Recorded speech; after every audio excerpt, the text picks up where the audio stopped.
하나님이 다스리시고 또 보편적이고 평화로운 나라, 이런 나라가 하나님의 나라라고 했습니다.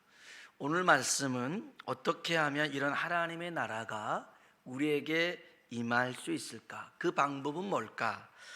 그것을 살펴보려고 합니다.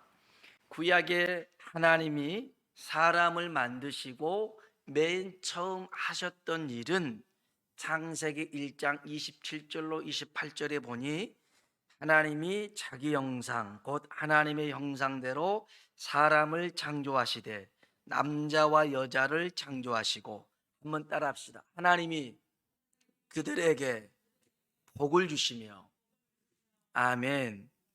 하나님이 사람을 만드시고 난 다음에 맨 처음 하셨던 것은 뭔가를 바랬던 게 아닙니다. 요구했던 게 아닙니다. 원했던 게 아닙니다. 하나님이 복을 주신 줄로 믿습니다.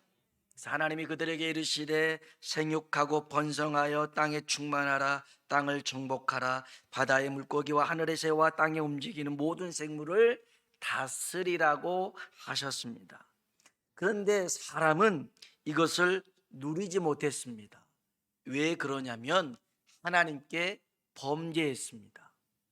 하나님께 범죄한 것은 선악과를 따먹는 것인데, 선악과는 단순히 어떤 의미가 있는 건 아니고요, 하나님의 말씀에 불순종한 겁니다. 하나님의 명령을 거역한 겁니다. 여러분, 죄는 다른 게 아니에요. 하나님 말씀에 불순종하는 것, 하나님 명령을 거역하는 게 바로 죄라는 것이죠. 그 결과 창세기 3장 24절에 보면 하나님이 아담과 하와를 에덴 동산에서 쫓아냈습니다. 에덴 동산이 뭡니까? 하나님의 나라죠. 하나님이 다스리는 곳이었습니다. 거기서 쫓겨나가고 말았습니다.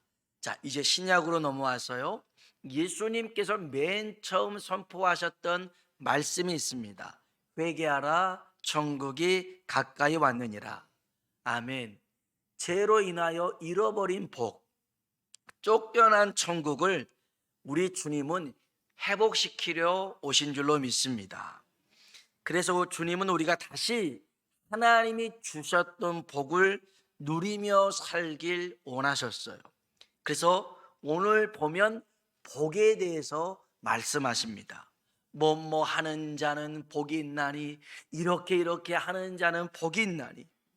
오늘 어떤 사람이 복이 있는지, 또한 그 복이 무엇인가를 살펴보려는데요, 먼저 이 팔복의 시작과 끝은 천국입니다. 우리 한번 여기 성경 볼까요? 3절입니다. 3절 읽어봅시다. 심령이 가난한 자는 복이 있나니. 아멘. 하나님, 예수님은요, 우리에게 먼저 천국을 주기를 원하셨고요, 팔복 마지막 여기 10절 한번 읽어볼까요? 의를 위하여 박해를 받는 자는 복이 있나니 천국이 그들의 것입니다. 아멘. 주님은 우리에게 이 천국의 은혜를 주기를 원하셨습니다. 이 팔복 들어보셨겠지만 이건 관계를 의미합니다. 관계. 팔복은 관계입니다. 하나님과 나의 관계, 나와 이웃 간의 관계, 이 관계 속에서 나의 태도, 나의 자세, 나의 마음을 얘기해 주고 있습니다.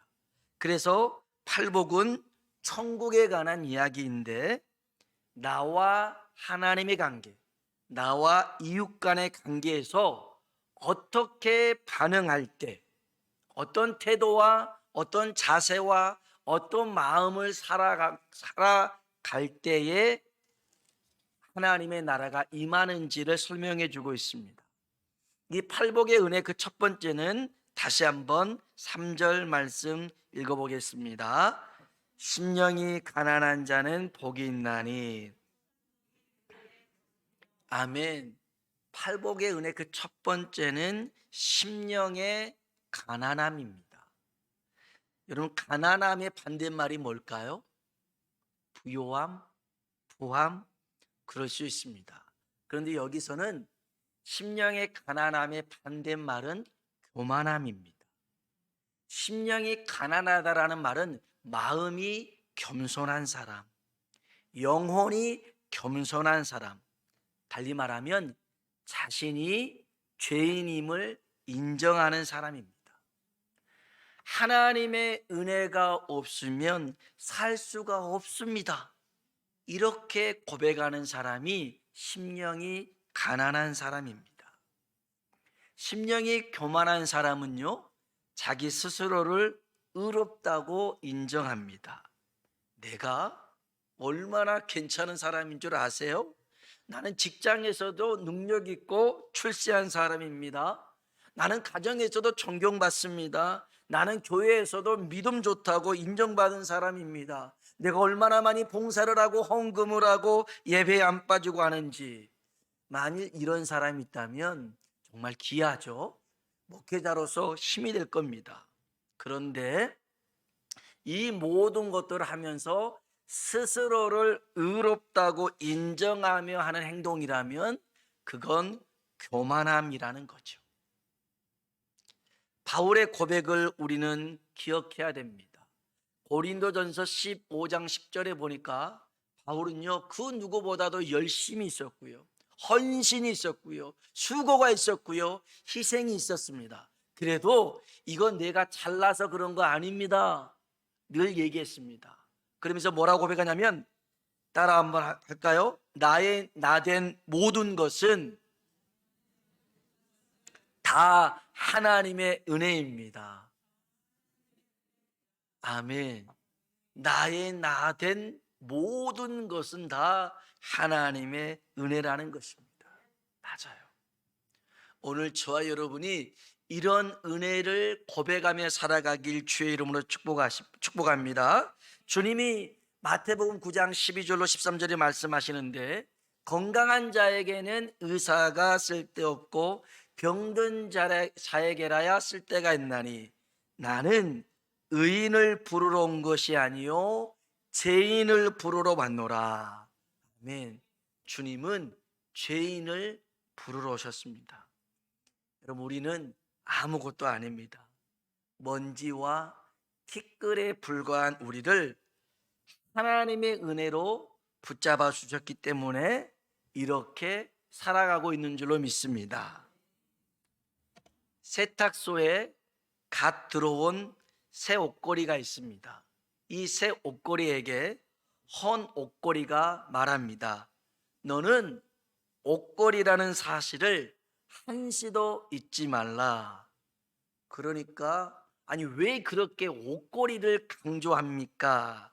아니 헌 옷걸이가 그럽니다.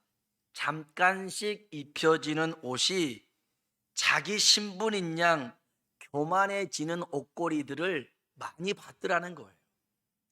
그러니까 비싼 양복을 걸쳐요. 고급스러운 코트를 걸칩니다. 장군의 군복을 걸칩니다. 옷걸이가요. 그런데 옷걸이가 자기가 장군인 줄 착각하는 거예요. 자기가 사장님인 줄 착각하는 거예요. 옷걸이일 뿐인데. 여러분, 오늘 우리가 입고 있는 옷도 마찬가지입니다. 우리가 이렇게 살아가고 뭐 사장님 소리를 듣고 과장님 소리를 듣고 이런다 할지라도요, 여러분, 우리는 다 구원받은 죄인일 뿐인 줄로 믿습니다. 그래서 여러분, 심령이 가난한 자는 겸손한 자입니다. 자신이 어떤 존재임을 아는 사람, 하나님의 은혜 없이 살아갈 수 없는 죄인임을 고백하는 사람에게 천국이 임하게 될 줄로 믿습니다. 두 번째로는요, 우리 한번 4절 말씀 읽어볼까요? 애통하는 자는 복이 있나니 그들이 위로를 받을 것이며. 아멘. 애통하는 자가 복이 있더라는 것입니다. 여러분, 하나님은 전지전능하신 분인 줄로 믿습니다. 전지라는 말은 모든 것을 알고 계신다. 전능이란 말은 모든 것을 할 수 있는 분이라는 뜻이죠. 그럼 이 전지전능하신 하나님이 왜 우리의 문제를 다 해결해 주시지 않으실까? 좀 주님이 다 할 수 있으면 도와주면 좋잖아요. 근데 성경에 보니까 주님께서도요, 모든 병자를 고쳐주시거나 치료하진 않으셨더라고요. 다 고쳐주진 않았어요. 그런데 분명한 사실 하나 있어요.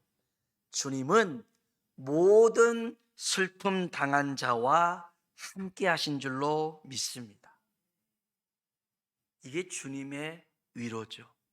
여러분, 하나님 앞에서 흘리는 눈물, 하나님 품에 안겨서 흘리는 눈물, 다윗의 고백을 빌려보자면 시편 56편 8절에 나의 눈물을 주의 병에 담으소서. 다윗이 그런 고백을 했어요.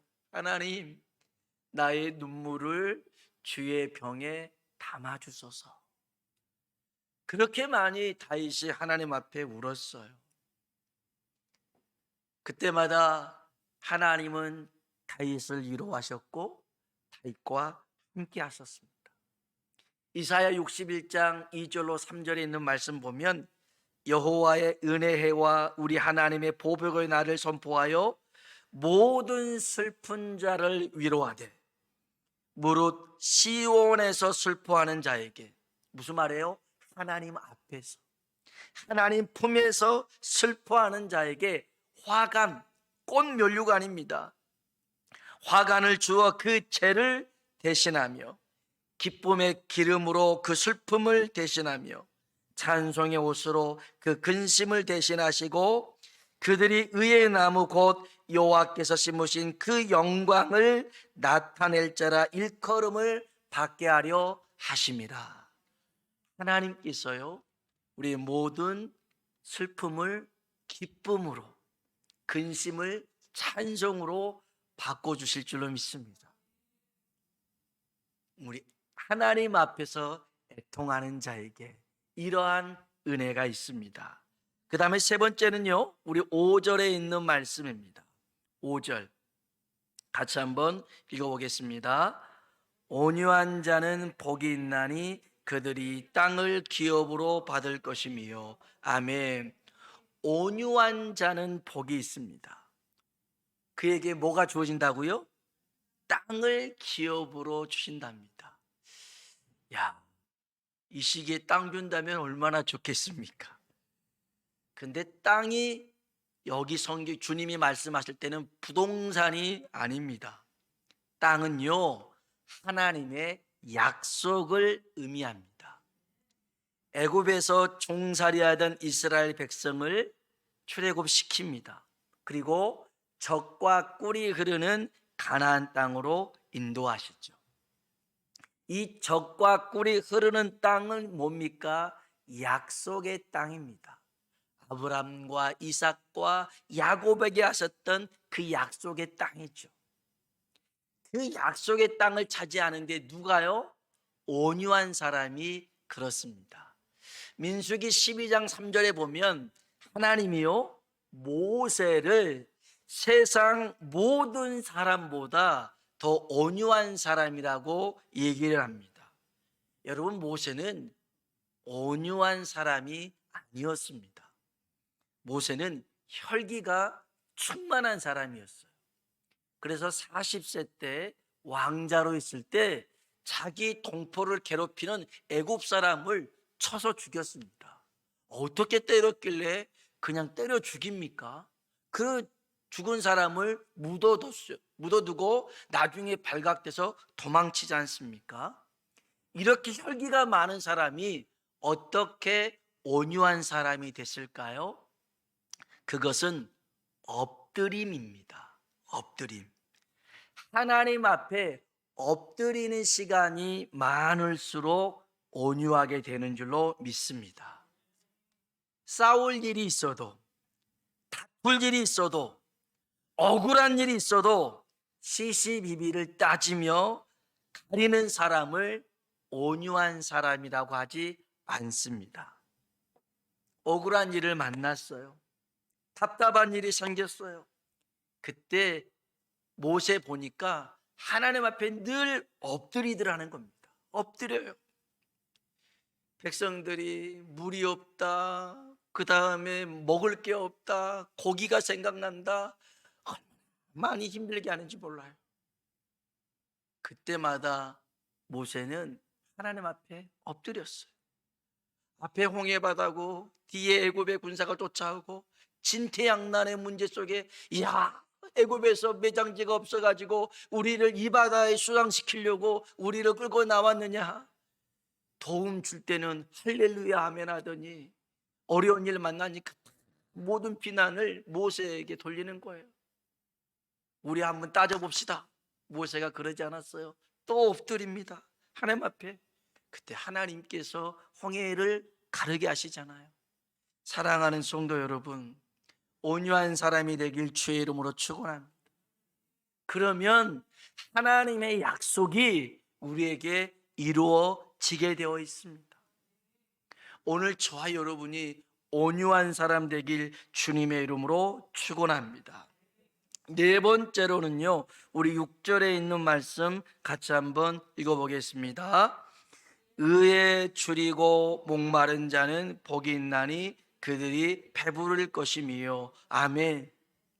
의에 줄이고 목마른 사람이 복이 있다, 배부름을 주겠다는 것입니다. 제가 이 말씀을 이렇게 묵상하는데 두 사람이 떠올랐습니다. 한 사람은 삭개오였고요, 한 사람은 사마리아 여인이었습니다. 이들의 공통점이 있습니다. 이들은 간절함이 있었어요. 목마름이 있었습니다. 사모함이 있었습니다. 삭개오가 뽕나무 위에, 돌 무화과 나무 위에 올라가지 않습니까? 왜요? 키가 작아서요. 여러분, 키 작은 사람이 삭개오뿐이었겠어요? 많이 있었겠죠. 그러나 뽕나무 위에 올라간 사람은 삭개오였습니다. 왜요? 예수님을 보고자 했거든요. 예수님을 만나고자 하는 열망이 그 안에 있었더라는 것입니다.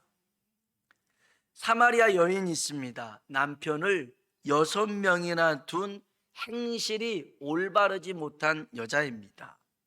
그런데 이런 여자의 마음 속에서도 예배를 사모하는 마음이 있었습니다. 메시아를 기다리는 마음이 있었어요. 우리 한번 성경 한번 볼까요? 요한복음입니다. 요한복음 4장입니다. 요한복음 4장 20절 한번 볼까요? 요한복음 4장 20절. 예수님께서 이 여인과 함께 얘기를 나누시다가 내 남편을 불러오라고 그러죠. 저는 남편이 없습니다. 이 말이 참되도다 했을 때에 이 여자가 이렇게 얘기합니다. 20절 읽어볼까요? 우리 조상들은 이 산에서 예배하였는데 당신들의 말은 예배할 곳이 예루살렘에 있다 하더이다. 아멘. 이런 여자에게도 예배에 대한 생각들이 있었어요. 그리고 여기 25절 볼까요? 25절입니다. 여자가 이르되 메시아 곧 그리스도라 하는 이가 오실 줄을 내가 아노니 그가 오시면 모든 것을 우리에게 알려주시리이다. 아멘. 글쎄, 이런 여자에게도 메시아를 기다리는 마음이 있었더라는 것입니다. 마음이 있었어요. 이런 여인을 예수님께서 만나 주셨고, 이 여인은 자신의 삶을 바꾸는 그분이 바로 메시아임을 알게 되었습니다. 그래서 예수님을 만나고요, 그 목마름이 채워졌습니다. 갈급함이 채워졌습니다. 그리고 난 다음에 그들에게 찾아왔던 것이 뭐냐면 영혼의 부요함, 배부름이었습니다. 그래서 삭개오는요, 예수님이 자기 집에 들어간다고 했을 때 뭐라고 합니까? 내 소유의 절반을 가난한 자에게 주겠습니다. 여러분, 이건 아무나 하는 고백이 아니에요.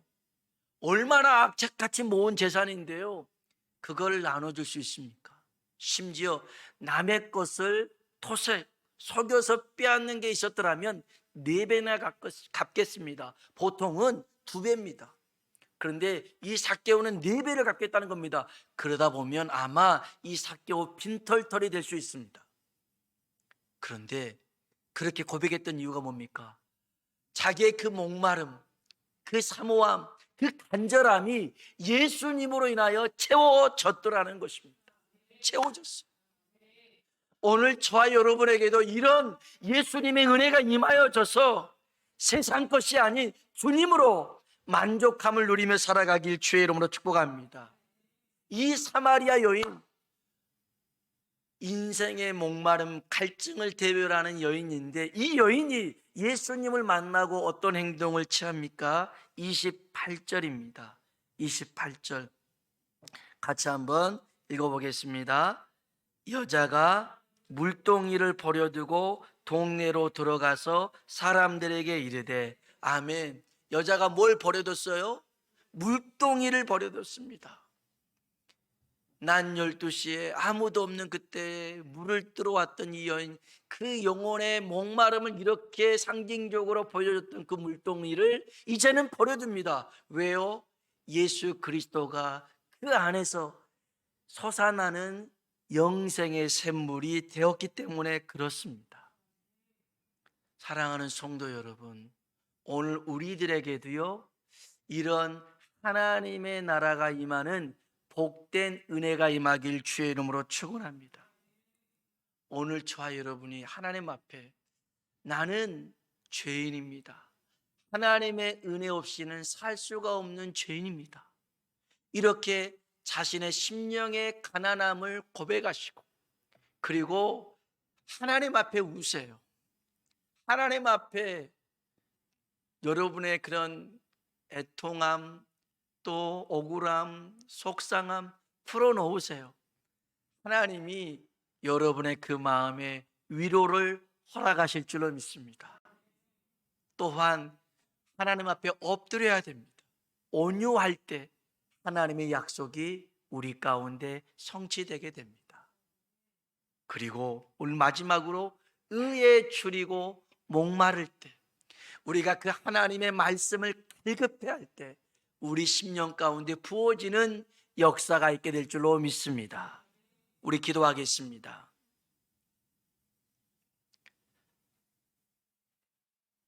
우리 이 시간 한번 기도할 때요, 자꾸만 우리가 이 세상 속에 살아가면서 천국을 잊어버리고 살아갑니다. 이 천국은 맞습니다. 우리가 이 세상을 삶을 다하고 하나님 앞에 서서 영원토록 사는 그 나라죠.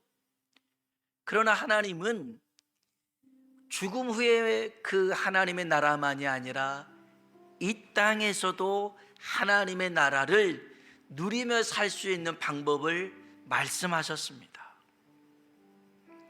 심령의 가난함입니다. 여러분, 내가 죄인임을 인정하십니까? 하나님의 은혜가 없으면 나는 아무것도 아닌 존재임을 고백하십니까? 자꾸만 우리는요, 세상의 것으로 나의 가치를 발견하려고 그래요. 돈이 많으면, 좋은 대학에 가면, 좋은 직장에 가면, 내가 좋은 데서 살면 나의 가치가 달라집니까? 그러지 않습니다. 우리는 다 하나님 앞에 죄인일 뿐입니다. 하나님 은혜 없이는 살아갈 수 없는 영혼들 뿐입니다. 하나님 그 은혜를 우리에게 도와여 주시고, 하나님 이제 하나님이 구하시는 제사는, 예배는 상한 심령이라 하였습니다. 애통하는 마음을 멸시하지 않는다 하였으니, 하나님 이제는 옷을 찢는 게 아니라 마음을 찢어가며 애통하며 회개하는 우리 되게 하시고, 하나님 앞에 엎드려 기도하며 온유한 자가 되어 약속의 땅을 차지하는 그 의에 줄이고 목마른 자 되게 해달라고요. 우리 다 같이 말씀을 붙들고 주님 이름 한번 부르고 기도하겠습니다. 주여, 아버지 하나님 감